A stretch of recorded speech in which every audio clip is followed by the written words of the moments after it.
Ви благодарам што дојдовте на денешниот настан, последниот за оваа година, Finance Talks, да зборуваме за финансиите, две панел дискусии, доста актуелни и се надевам ќе отвориме интересна дискусија и во двата панели кои што ги испланиравме за вас денес.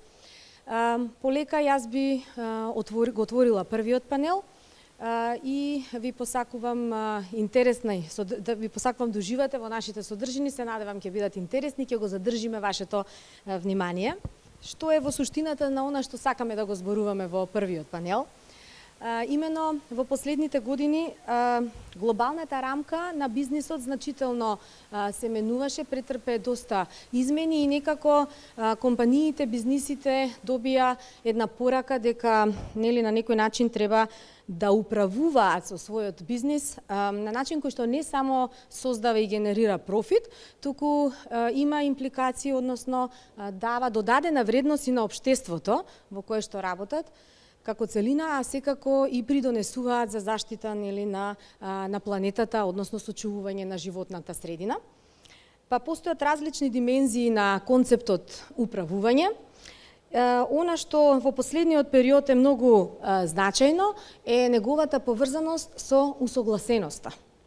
И тука алудираме на одговорноста на економските субјекти да во процесот на управување де факто постигнуваат висок степен на усогласеност.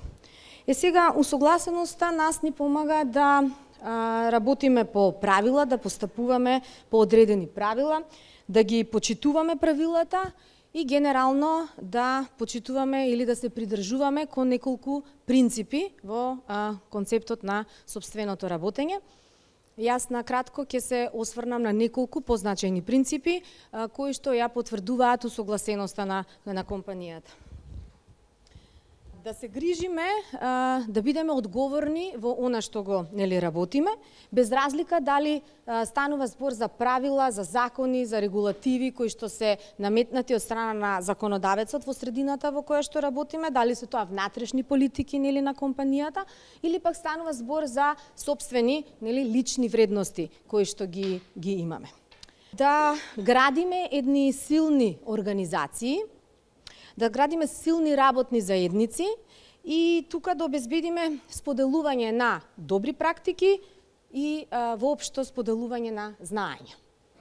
Понатаму да создадеме една додадена вредност за нашите компании, така што ќе изградиме една цврста филозофија која што ќе биде ориентирана кон тоа да постигнеме максимално задоволство на сите наши корисници, на нашите клиенти, од нашите услуги или од нашите добра, она што го испорачуваме на пазарот, и финално да ги минимизираме, да дефинираме така наречени минимални стандарди, меѓутоа тоа само во области каде што тоа ќе се смета за оправдано, секако гледано низ перспектива на управување со ризикот и елиминирање на можните проблеми или можните стапици во нашиот бизнис.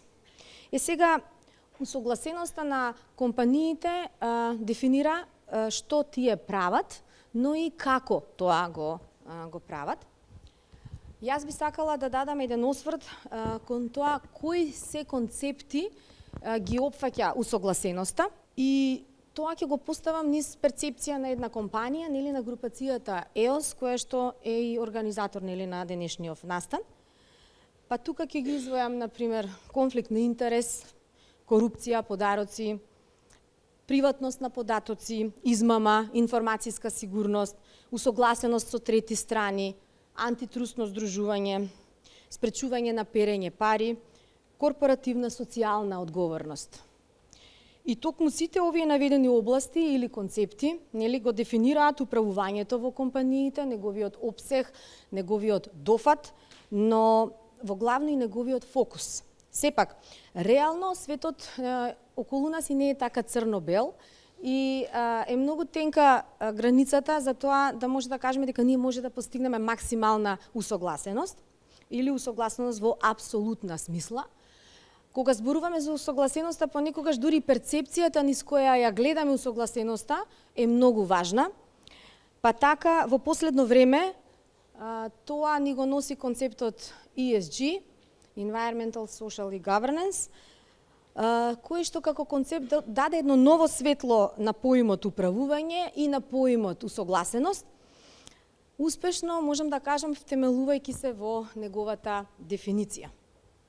Факт е дека во изминатиот период посветуваме многу големо внимание на концептот на ESG и внимание на темата ESG, како во меѓународната практика, што го гледаме со нашата достапност до податоците, но и во локален контекст, на локално ниво, така да тој поим, тој термин станува се позначаен за компаниите на нашиот пазар, но и за институциите. Еве, ако повторно се осврнам, например, низ една корпоративна гледна точка, кон нашата компанија EOS, ние сме особено насочени со посебен фокус на општествената одговорност и доброто владење.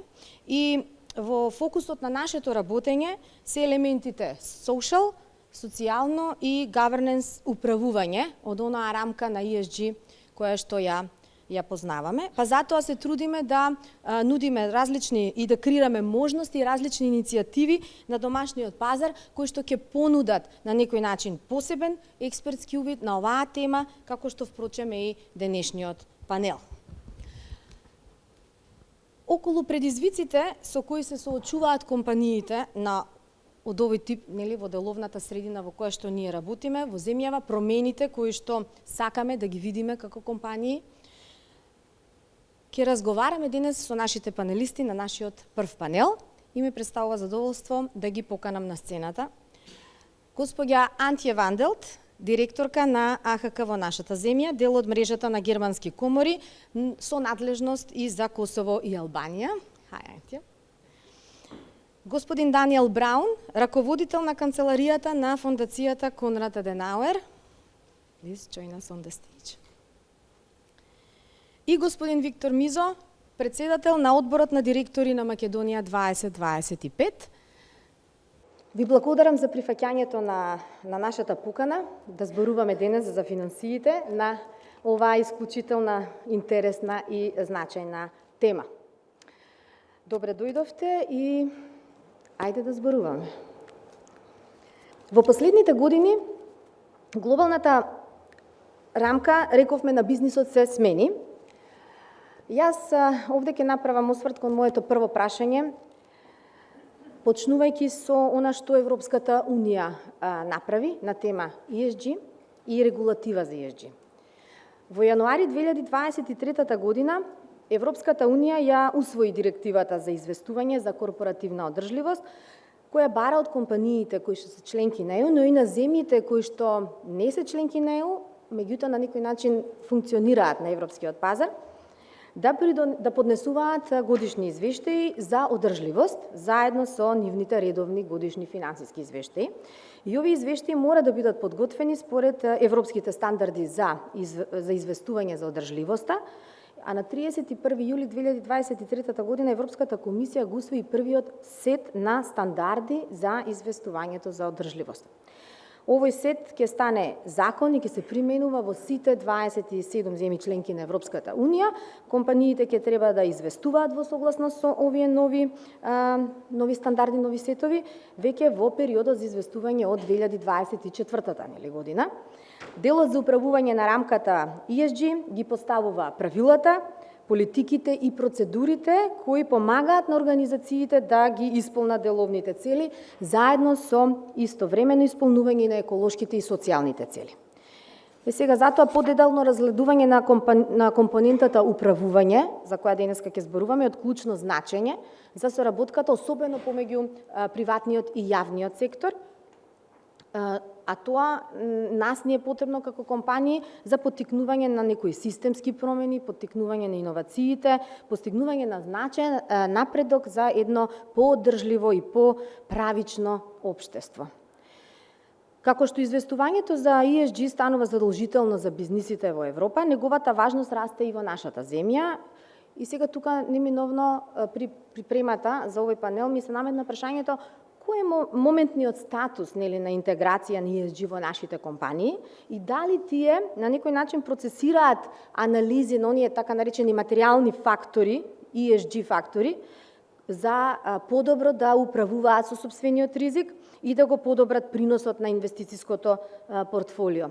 Некако за одговор на ова прашање истражував и моето истражување ме донесе до последната анализа од водечката аналитичка компанија Керни во 2024 година, под наслов "Следејќи ги европските стандарди за ESG, растечки ангажман за одржливост", и според таа анализа на Керни, кај нас компаниите без разлика на големината де факто бараат начин како да го имплементираат ESG стандардите.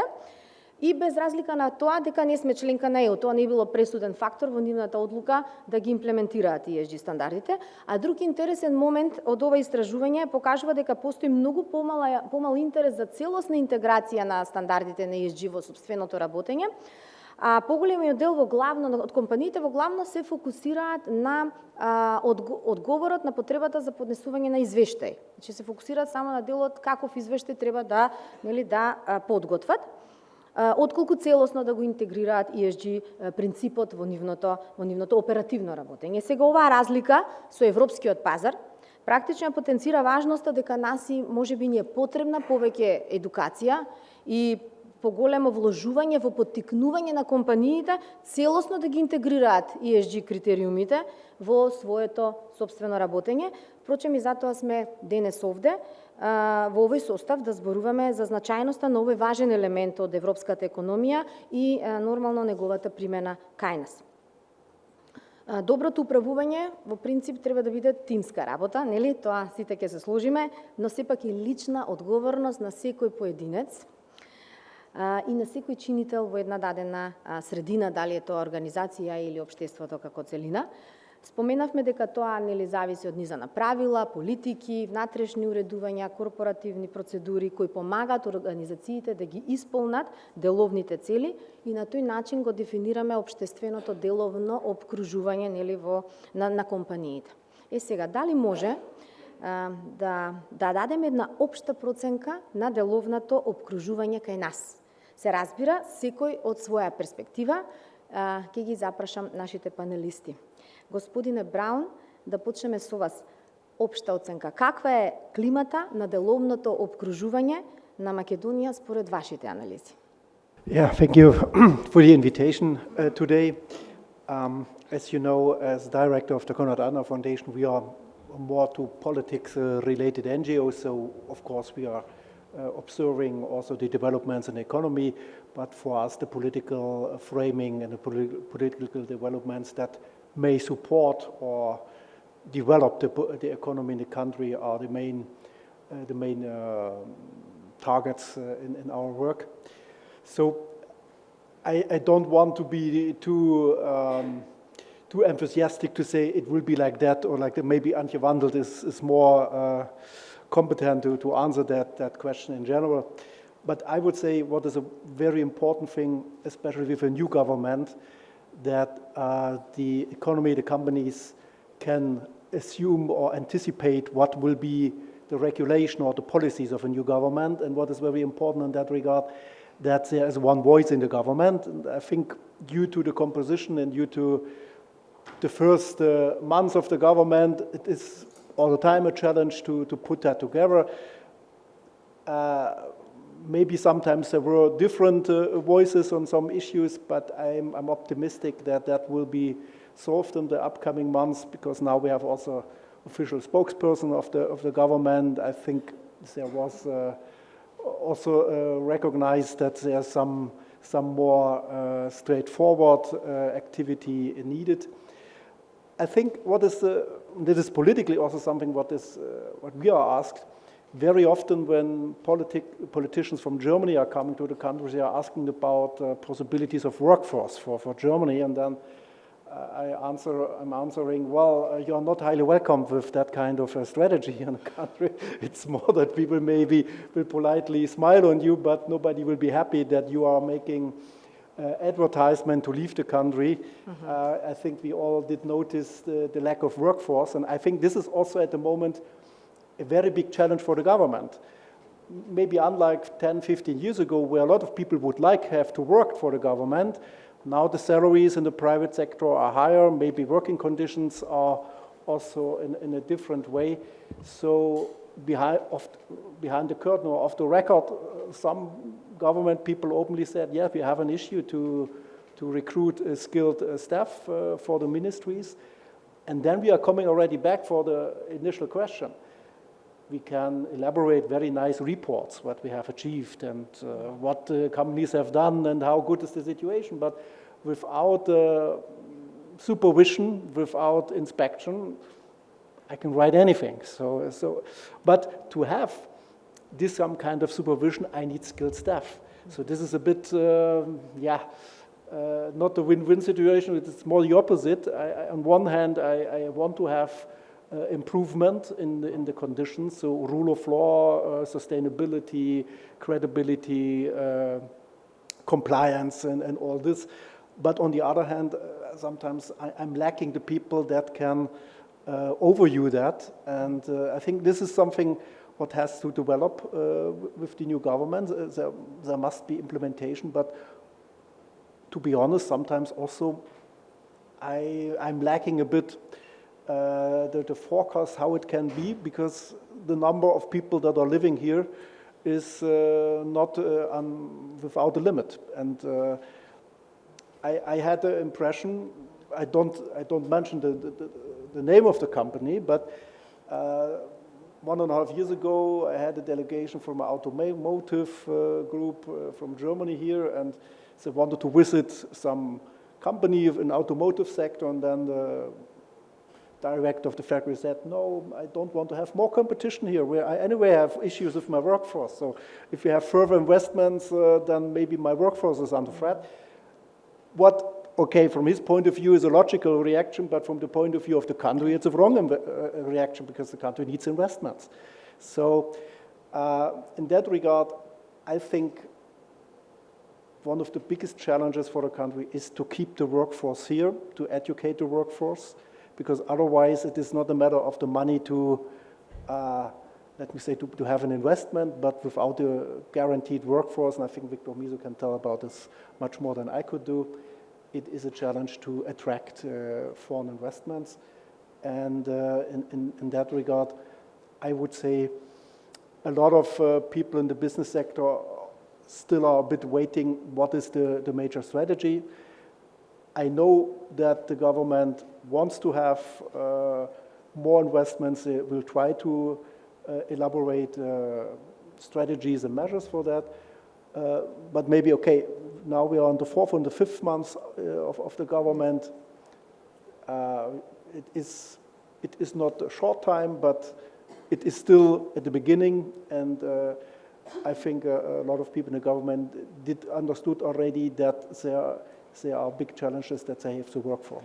Yes, thank you. So generally, if I understood you correctly, with promoting and encouraging more investments on the market, we will somehow promote this corporate governance that somehow the ESG format is promoting. So this is one signal that we need to do in order to have this kind of business environment for the companies that actually are active on the market.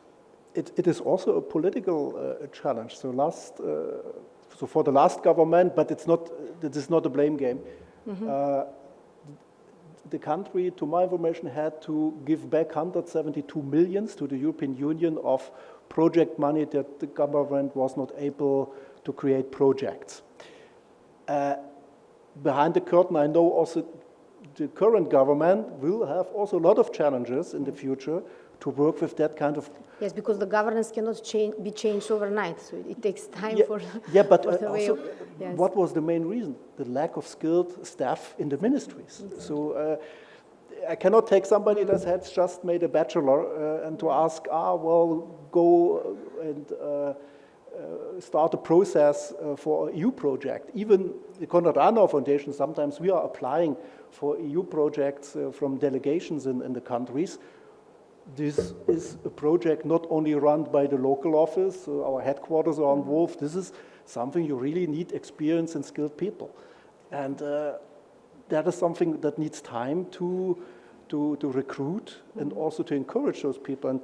And if at the same time a private company offers double or triple salary, how you can convince those people. This is a bit a challenge. Yes. Thank you. Now, Ms. Wandel, if you look from the perspective of the European markets, is there something here that is a barrier, that is something that is restricting the potential of the business environment?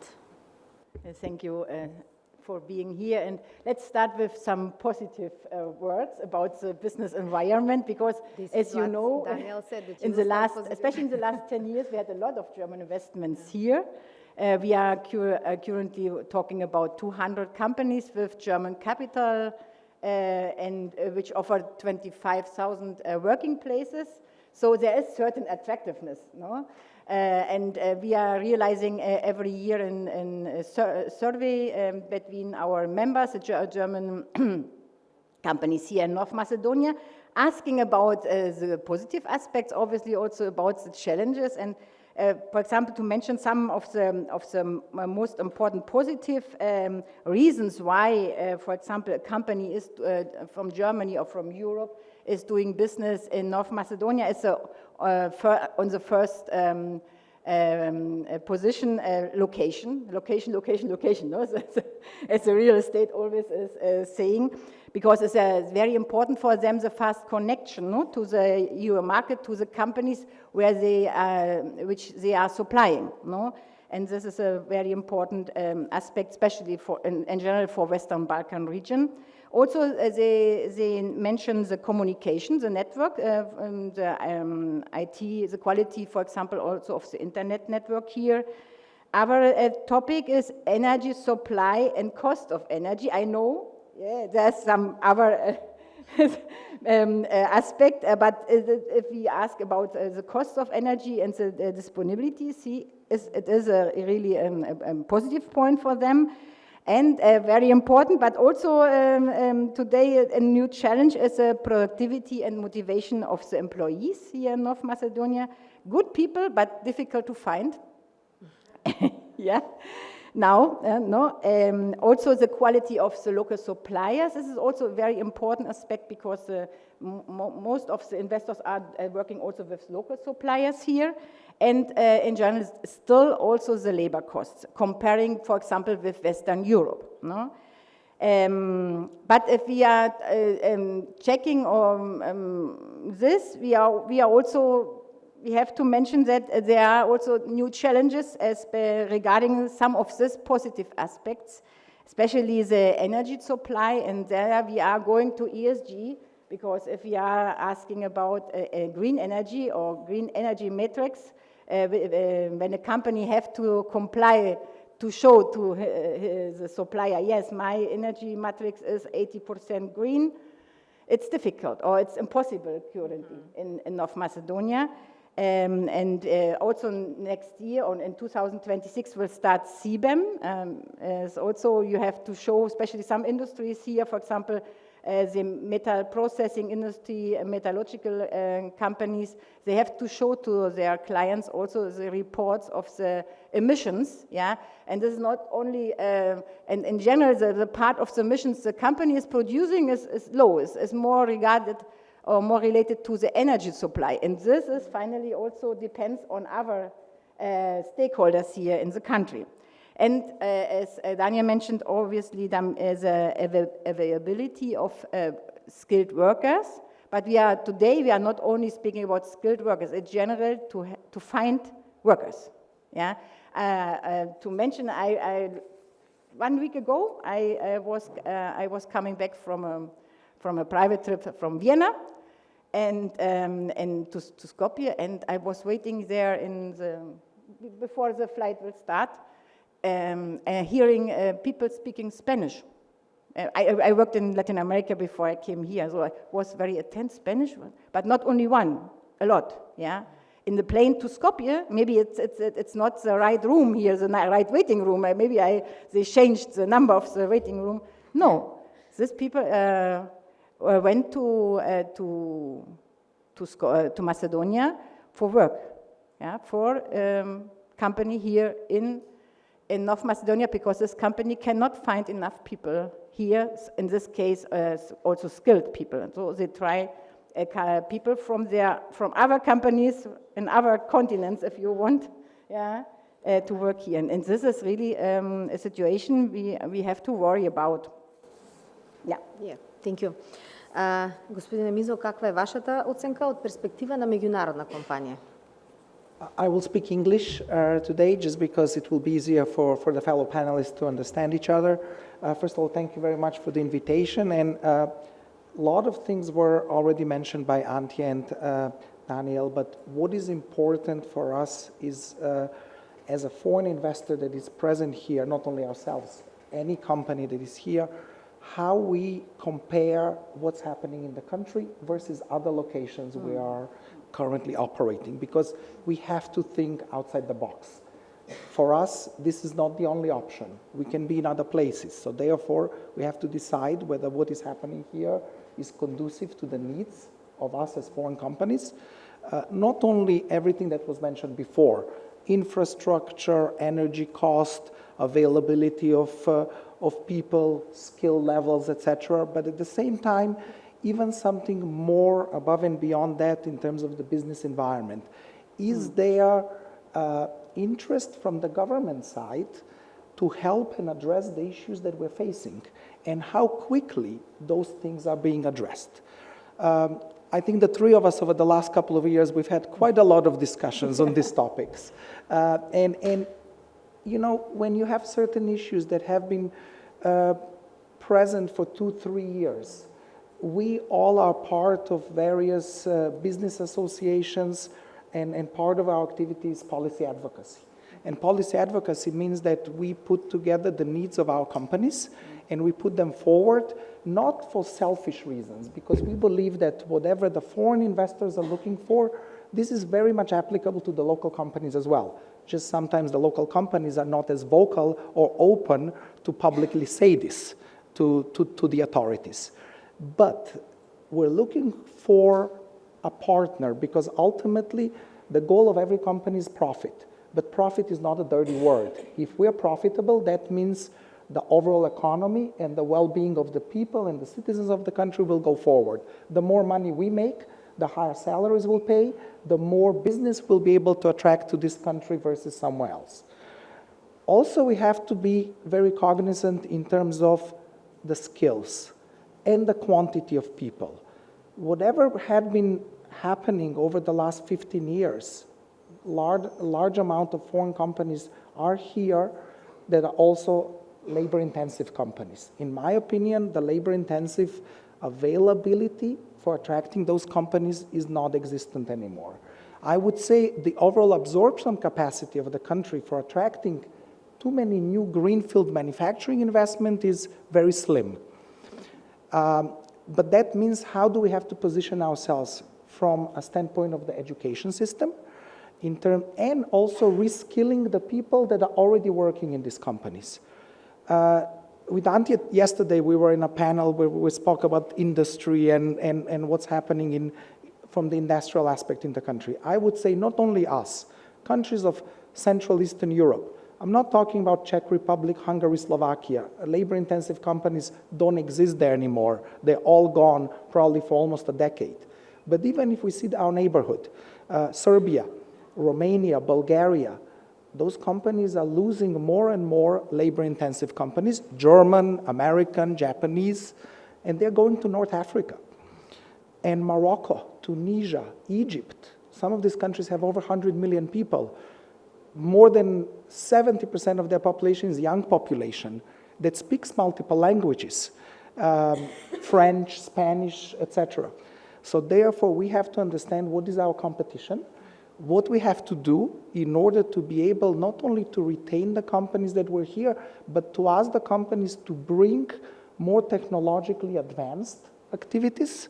So with the same amount of people or less people, to be able to create higher outputs and to have better economic development of the country.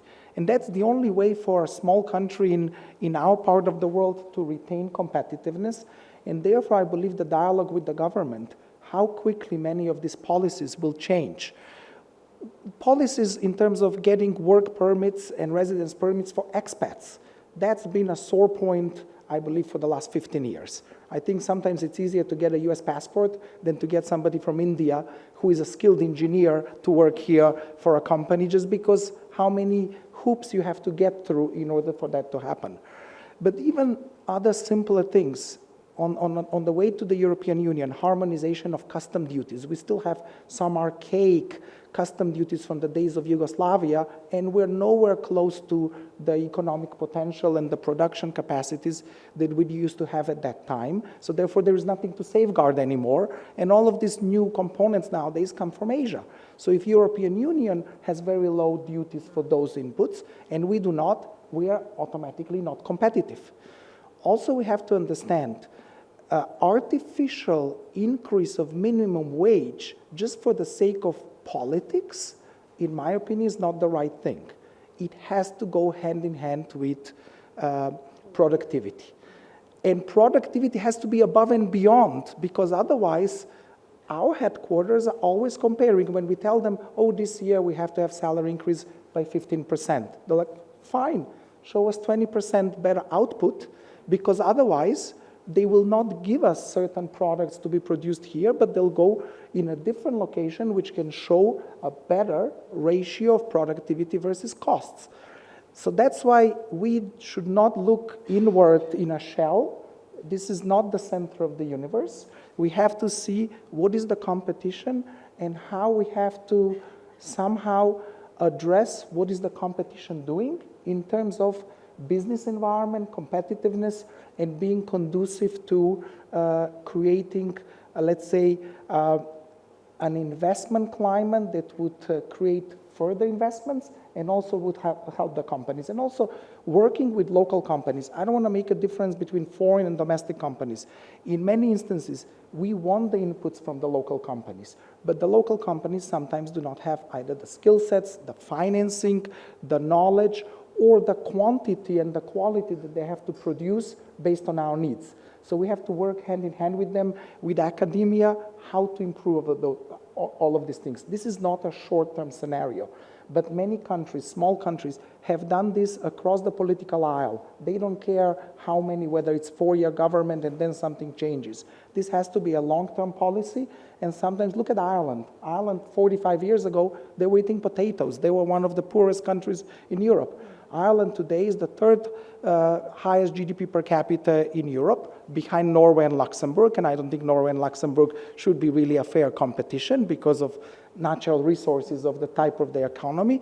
They're richer than Germany, and everybody wants to emigrate to Ireland. Even the Americans that left Ireland decades ago are coming back, which is highly unusual. So therefore, a small country has been working on the same set of FDI-related policies for 45 years, and they keep on going, regardless who is in power. So we have to have longevity of policies and ideas.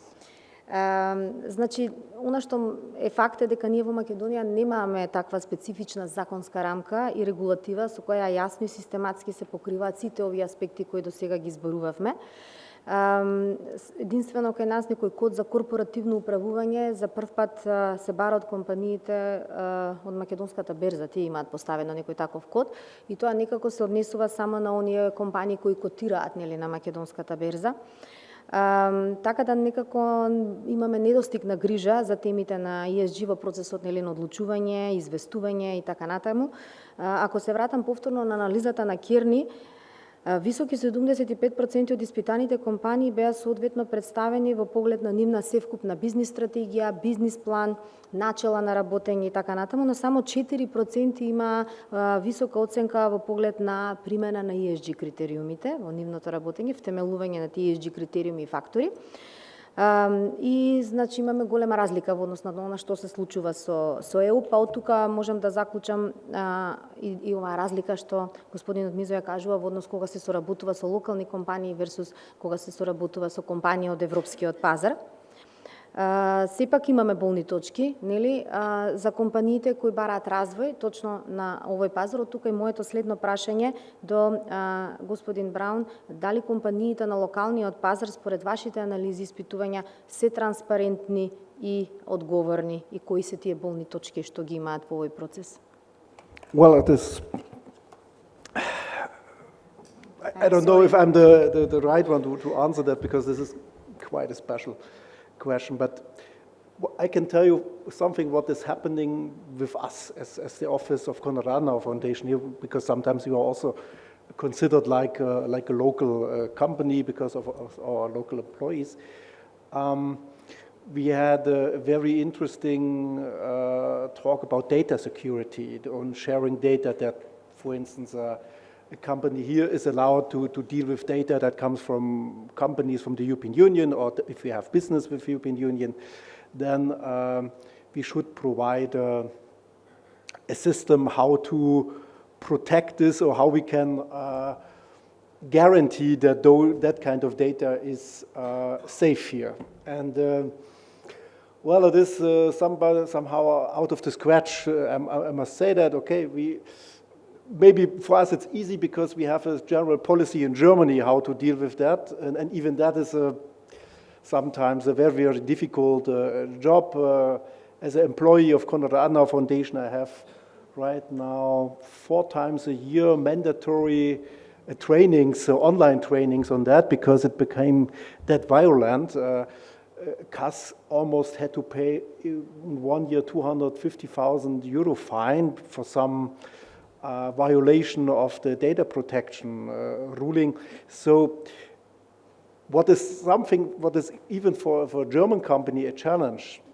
I don't want to imagine what it means for local companies in Macedonia, where a lot of basic things are still in building up, or to start with a ruling.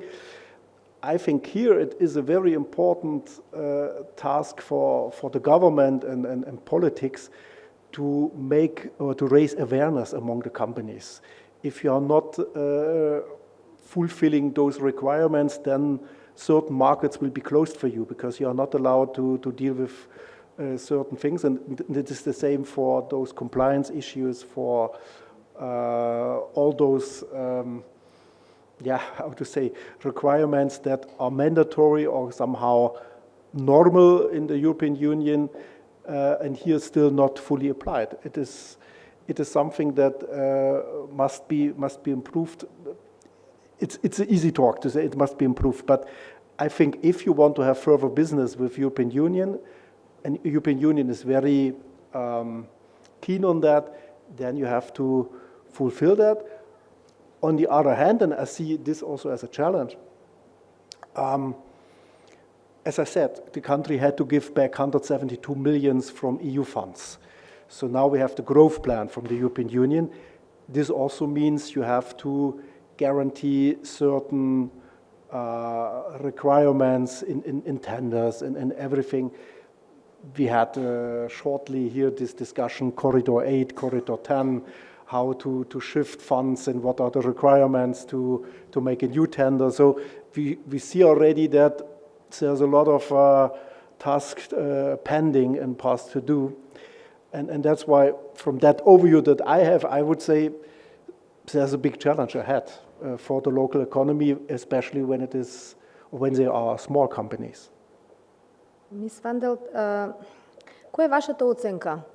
Како компаниите реагираат на оваа зголемена важност на управувањето, односно како тие го разбираат тоа, и кои се тие болни точки на компаниите кои работат на нашиот пазар, а нели на некој начин се трудат да се придржуваат до европските начини на водење бизнес? Thank you very much for this question. Also not easy question.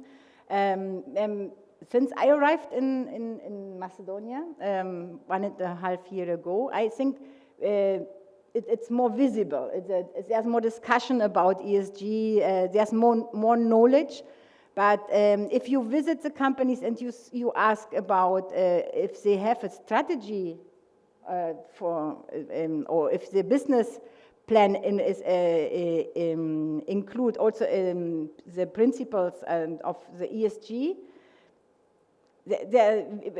there's a lack of strategy, because most of the companies implemented part of ESG principles, and I think there's a lot, but it's not there's not a structure, and there's not a management system behind. And this is the problem, I think, because to be successful and also to be able to report about this, you need a strategy and a clear program. Also has to be shared with your employees. It's nothing what the general management can do alone. So we have to make more meetings, more workshops, we have to learn a lot and to put it in a more constructive structure. And speaking about also the demand of this policy, of the ESG policy in companies, is not only about to comply with your suppliers or with your clients or with the government. There are also two stakeholders more, which are very important. Your employees. If you want to have, or if you want to find new employees, especially young people, you have to offer also this kind of social compromise, also to be compromised with the environment, to offer good working conditions, good payment, but not only this, also to be a company with ethic codes. This is very important for young people today. And then financing. No, Katerina, 1 month ago, we had a workshop in Subex and Supplier Balkan Expo about no more financing without ESG, because also the banks and the financing system will ask for this reportings, for this, will ask or will demand from the companies this to comply with these principles. And this will be also, so it's not only one stakeholder, there are a lot. And yes, as also Daniel mentioned, we have to find structures and maybe also to share. It's not necessary to invent every management process from zero. No, we can share that there are a lot of companies, especially also, for example, the foreign companies, which have experiences with this management systems, with this reporting system, so we can share best practice to advance all together. Благодарам. Околу оваа тема, господине Мизо, кои се болните точки за компаниите кои бараат развој нели на локалниот пазар? И ако може да се надоврзаме на оно што го споменавте во претходното излагање од соработката со локалните компании, а сепак тука низ призмата на ESG стандардите и потребата за нивно имплементирање. This is a very good question, but a tough question to answer without being politically correct. And I'll explain why.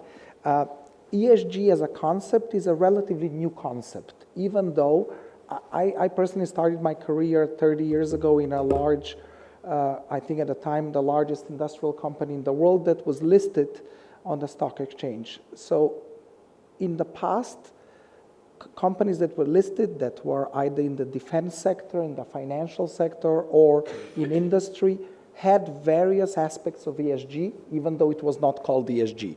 There were different type of rules, regulations, governance that were needed to meet this environment. And this was something that probably more than 30 years ago was started in the US. Not that Europe is behind, but it took a while for the European companies to start having this type of concept. And now this is a new sexy term that everybody has been hearing over the last few years. But what does that mean? For me, ESG, especially the governance part, because that's the topic of today, for me, that's about transparency. That's about accountability. More than anything else. That's about being clear what are the rules, the procedures about anti-bribery, about anti-corruption, on having systems, or in our case as a company, 4I principle, how every single process there is checks and balance in order to make sure that we do not make a mistake, not only a financial mistake, not only something that is to do with embezzling of funds, but it's also about ethics. an ethical working of a company. And ethics and morality is not measurable. You either have it or you don't. And sometimes, because of that ethical and moral way, it's not about the end justifies the means. You need to get to the end and be as profitable as you can be, but working in the right, based on right ways and principles. And that's why you will get more business from your clients, from the environment. You can even gain more market share. Now, putting this in scope with the local companies, I'm not going to name names, but let's say purchasing department in our company. Well, lots of local companies think we need to get the phone number of the head of purchasing, or they want to call me. Listen, we want to sell you this. Let us not go through a process.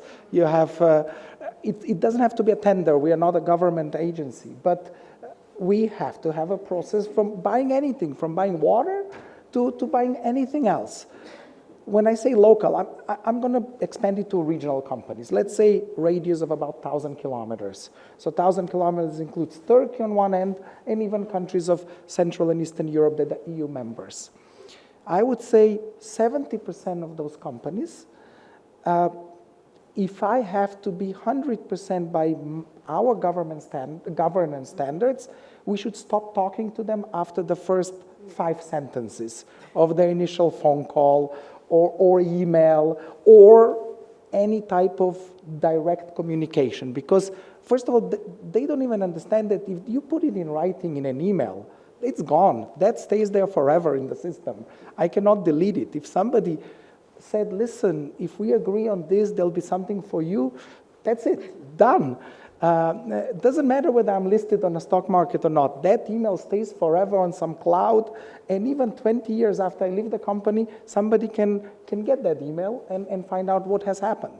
So therefore, people have to be very careful about their behavior as well, not only about the concept, whether they do this or not in certain rules.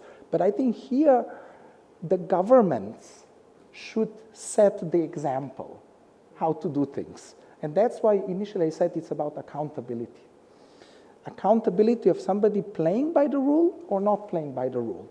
And also judicial system and accountability of punishment. If somebody doesn't do the things right, therefore they have to be punished without being discriminated in a positive or in a negative manner. Because if somebody says that the example is set at the government level, nothing is punishable, why should we punish things in a company? And they say, oh, but everybody does it. Just because everybody does it doesn't mean that that should be done like that, because ultimately, when our customers ask us, what do you do? And they can do audits and they can do spot checks without us knowing, because we have to list who exactly we purchase certain products or services from. And if they do that audit and analysis and they find inappropriate activity, guess what happens? We'll be liable for that just because we have not implemented our practices that we explain that we work by those practices. So therefore, this is to a large part education and mindset, how people should behave and how people should act in business. It's not the 1840s California gold rush and Wild West. Those days are over. We have to play by certain rules, and it is what it is. Somebody may say, but that creates lack of competitiveness, extra costs, procedures, and everything else. Because of that, something's not. Or somebody say, but in China, it's not like that. Or in India, it's not like that. And somebody will buy a Chinese or an Indian product, and they'll be always more competitive on the market. Yes, that is the case. But we have to live with it. Even our largest activities actually in China is not in Europe. We have more revenue in the Chinese market than in the European market. But there, with the clients that we work with, they have to comply. I'm not saying that Chinese-owned companies always comply. I cannot comment whether it happens or not. But we have to do it the way we are taught as a company in our mindset to do it, because that's how we maintain our client base. So we have to be very careful what type of behavior and what type of information and maybe education sometimes I think the foreign companies should be, to a certain extent, educators to the smaller local companies that we want to cooperate with in the supply chain in terms of setting the right expectations and what we need. So it's not only cost, quality, and quantity, but it's also this type of behaviors that are non-measurable, but unfortunately they're above and beyond these three. If they screw up on the first thing, you're not even going to go into this process. So that's why I said this is not an easy thing to talk about, because everybody says, oh, but that's how we've been doing it always. That's not the right answer. Се согласувам во принцип и за тоа сме тука собрани во овој состав, затоа што да, сме имале многу дискусии на оваа тема и навистина треба да зборуваме и за овие не така лесни прашања, затоа што она што успеавте некако да го начнете и да зборувате за она успешно корпоративно управување кое го носат странските инвестиции во нашата земја и кое што сите ние како странски инвеститори се трудиме да го рефлектираме и на домашниот пазар, особено во таа потрага во соодветни соработници на пазарот. Тогаш најмногу некако зрачиме, најмногу влијаеме на тоа некако да и локалниот бизнис се прилагоди кон она. Позитивни се и импресиите од истражувањето дека локалните компании сакаат да се усогласат со ESG и сето тоа е се позитивно, но бидејќи зборувавме за опкружувањето, зборувавме за компаниите, доаѓаме финално во последниот круг на прашање со цел нешто и да резимираме, а тоа е нели за законодавството, за националните политики. И тука се наметнува прашањето за сите, нели, дали постојат одредени бариери во законодавството и во националните политики кои го ограничуваат ова успешно корпоративно управување за кое зборуваше господинот Мизо, особено релациите помеѓу бизнисите и корпорациите на локалниот пазар. Некако си мислам дека сите ќе ми одговорите далеку од позитивно, па си се подготвив со дополнително прашање. Како можеме да ги решиме, бидејќи јас сакам да одиме кон решение, project problem solving, како можеме да ги решиме ако имаме бариери? I think a main push to all this could give when the country finally gets the start of the EU accession talks, because that would mean a mandatory adjustment to EU legislation, and then the national legislation must adjust to the legislation that comes from beyond. Well, we all know the situation. I don't know how many events and panels I had since I'm here. At the end of the year, it will be 4 years that I'm here in the country to talk about EU accession. But on the other hand, and that is something that I would like to address to all people, even on the day when finally we start with accession talks. It is not that we should wait, okay, maybe this distant day is 2 years, 5 years, or I don't know. I don't want to raise rumors right now, but nobody says you are not allowed to start already with the adjustment. And by that, I think it is maybe also an advantage to start a bit in advance, to have already a bit development ahead. You know, maybe Germany has in the embassy here a special attaché for agriculture, not just for the Republic of North Macedonia, for the whole region.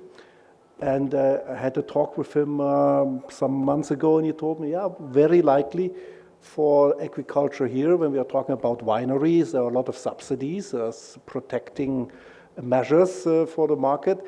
That is something the country must work on. And maybe it is better to have development on different stages. We will reduce a bit the protection and the subsidies to be ready on the day when we have to compete without that protection. This is just one example. I think there will be much more examples on that. And also to have the awareness that EU membership in common market does not mean just to have advantages.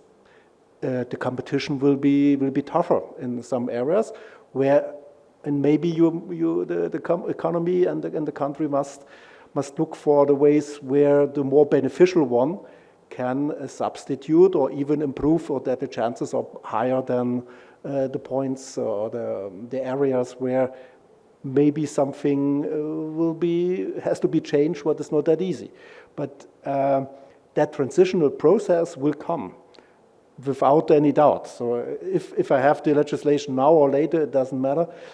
I would advocate to say, let us, with an honest approach, screen how is the legislation at the moment and where we can already start some adjustment. Because even in the case that North Macedonia would go another way, politically or by boundary, even if you have other relationships, also those people would ask, or those powers would ask for adjustments. So it cannot remain like it is, and as Victor said, Yugoslavia sometimes is still a blueprint for some legislation that I can underline, that sometimes I am seeing also when we are asking for instance, the rules of employment. So from where are those rules? And sometimes it's very, very, very from the past. I don't say abolish everything because it's old, that's not the point, but maybe sometimes some adjustments are needed. And Victor was also completely right about resident permissions and all those legislations. There also must be a change. I had the opportunity to talk to the Minister of Interior, Pan Jaskowski, and I said, yeah, he's completely aware about that, and he's very motivated to work on it, but still I would need a bit patience, and he cannot promise to me that, because by end of this year I have to extend my resident permission again, if it will be that smoothly as it should be for all people, but at least when the awareness is raised, I think that is a good first step. And as yet, my impression of most of the people in the government is that they are ready to do or to change things. But as we spoke in advance, sometimes you need also to motivate your people. You were talking about motivation. I don't know. We were talking about motivation in the private sector. I don't know how it is in the public sector. Sometimes it is for sure an issue that also must be tackled. Let's go. I want to go back only for a few words to the first question when you was asking about the limits, because I didn't mention so much.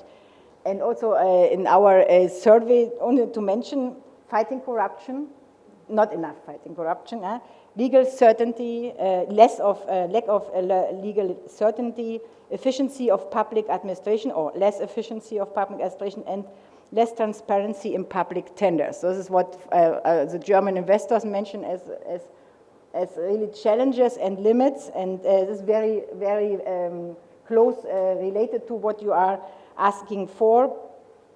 And if we are talking about compliance, finally there's two parts, no? Always two parts, no? Who is demanding and who is giving, or who is getting and who is giving. So we cannot say there's only a responsibility of the public sector. This is also a responsibility of the private sector. Finally, it's a relationship, and the best way is to start. And we can start also from the private sector, no? To teach our employees, our management, to not only to teach, only to show what the ethic codes are, what compliance is. Also from my experience in the former years, often there's not clear where corruption is starting. Yeah. And we are close to the end of the year, and Christmas is coming. And this is, for example, a small but very effective example, the gifts. Gifts from suppliers, from clients, gifts from, the gifts we give and the gifts we get, or the gift to the public employee who is maybe handling the working permissions, This is a small example, but it's very important. There you can show to your colleagues, also to your, what is transparency and what is not transparency. And this is also, we have to find out the policy in our company, how we handle, for example, with gifts. Yeah? Also the communication is very important. No? For example, if we are speaking about the public sector, what we can improve to put clear data when we will get an answer to our demands, yeah, to our requirement. Because we often have, as chamber, we have meetings with German companies or also local companies which send requirements to the government, important requirements also for investments, no? to take decisions, and they never get an answer, no? And it's very difficult. There's not clear who is a contact person. Often there doesn't exist a clear communication who the contact person is, what is the time limit for an answer, no? And I think personally it cannot be, also I appreciate a lot the openness of our Prime Minister to get the requirements personally of the companies, but obviously we know that that is not very efficient, and it would be good to have a clear communication about the different contact persons and for the different topics we have to work on. It can help, it's not so difficult and very effective. And last but not least, maybe to mention, I have to repeat it, but digitalization. It's magic. Digitalization can be so effective for transparency. No? If we are talking about, no, for example, approval procedures, no, for companies. Yeah? If we have a digital system, nobody can interact from outside. It's, you know when you will get the answer. It's very transparent. Also tenders, no, to show who applied, no, why the company was the winner and why not, maybe, no. And also very important, if we are talking about, for example, the legal certainty, is also a more effective process in the courts, especially in the civil courts, no? Yeah, maybe some proposals. Thank you. Благодарам. Да заокружиме, Виктор. I think quite a lot of things were already said, so not really that many things to add, but I just want to take one small point that Antje said. Even gift policy. Gift policy is a very important aspect of the whole compliance and governance. And I guess for us as a company, actually the amount keeps going down on an annual basis. Even and in our country, it's normal that people give gifts for, end of year, a business deal is done, things like that.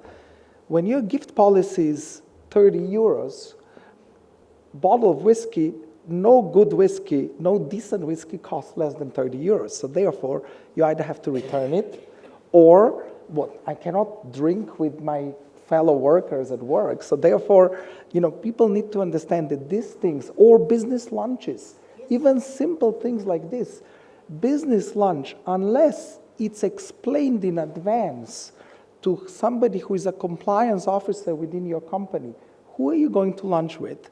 What are the topics that you will discuss? And what are the outcomes after the lunch? Therefore, it's not business lunch anymore. So therefore, that's not an expense that will be covered. This, in the Macedonian mentality, is science fiction. Let's be honest. If all of you do that at work, that means none of the lunches any of us have will ever be, or slim minority of the lunches will ever be counted as business lunches. So from that standpoint, these are rules of engagement that we have to follow, because this is in the normal business world. And we have to comply with the normal business world because we're part of, or at least we want to become part. Maybe we're not yet fully part of it. So therefore, it's about education, rules, regulations, digitalization, legal system, and everything else. It's very important. But I think mindset change and education needs to be even starting point, and to give certain period of time in order for somebody to become compliant in these processes. If we start with accountability we should have started with accountability a long time ago. That's the problem, why we are where we are at the moment. But in many instances, this is something that we need to understand that it's a must. This is not whether we want it or not, and it's not whether we'll start negotiation and when we're going to start negotiation for the European Union. I think everybody says, oh, we've had 9, 10, 15 positive reports. Good. Who stopped us from day one to do all these reforms, however painful they are? And then we could have been 90% ready in terms of everything we need to do to comply with the European rules and regulations. And then that last 10% does not mean from the moment that we actually start negotiations that takes 4 or 5 years. It may take, 9 months, because we're already there, ready. And that's going to be good for every company that operates here. Not only foreign, domestic, because the domestic companies will know how to be then more competitive on those markets, which we will be part of. And Daniel said something very important. Once we get in the European Union, it's going to become so much more difficult because the floodgates will be open. There will be no way of us, whether it's wine or anything else, to say, well, domestically this is important and we can safeguard this industry. No. Then you're competing on the market. And how many local companies can actually compete when there is no barrier whatsoever? I'm not so sure. So unless those companies start working towards that competitiveness now by implementing all these rules, that's the only way for them to survive and thrive in the future as well. Благодарам. Доколку ми дозволите да сумирам, воспоставувањето на јасни политики, процедури и внатрешни контроли површани со прашањето за ESG може да ни помогне да постигнеме она што зборувавме, конзистентност и одговорност во практиките на управување на нашите компании, а корпоративното управување мора да се заснова на процедури, на политики, регулативи. Впрочем, тоа ни го кажува концептот на уредување на Европската Унија, тоа ни го покажува и историјата на некој начин, затоа што функционирањето на успешните компании, на успешните општества се базира на механизми, правила и процедури, кои помагаат во тој процес на одлучување и имплементирање на носењето на било какви одлуки. Значи, станува збор за една рамка на правила кои мораме да ги почитуваме, но кога велиме дека сме стандардизирани, кога ќе докажеме дека го имплементираме она што е сетирано како правила и процедури во секојдневието, она што го спомена Антје, не е само да го имаме, треба да го живееме.